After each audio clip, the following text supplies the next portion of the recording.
Enrique Peñalosa, who is the mayor of Bogota, he says, in a democracy, you can measure the depth of democracy through the width of a footpath.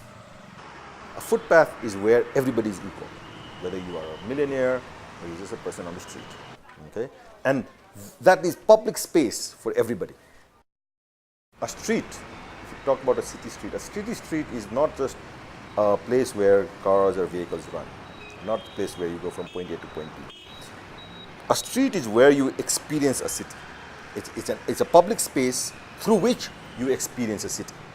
So there are a lot of things that normally happen on a street. Okay, you go meet a friend on a street. There's little, people doing businesses on the street. So that is how streets should be designed for people, for their activities.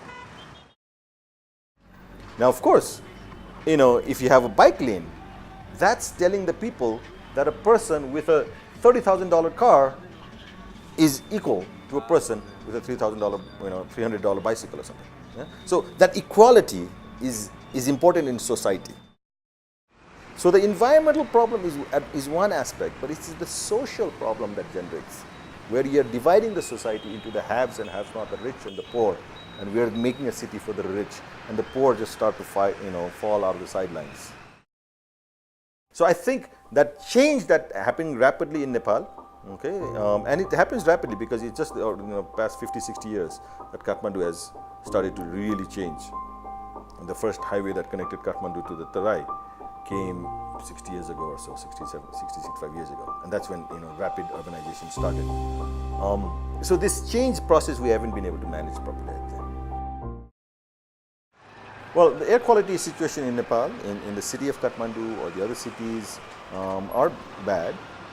The main source right now is transportation.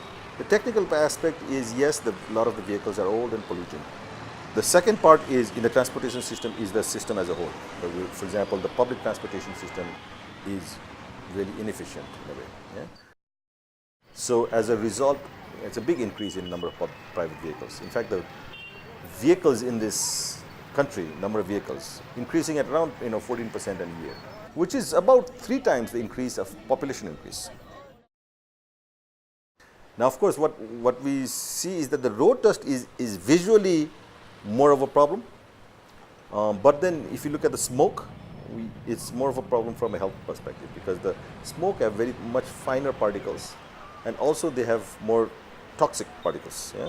So diesel smoke, for example, we know it's a carcinogen.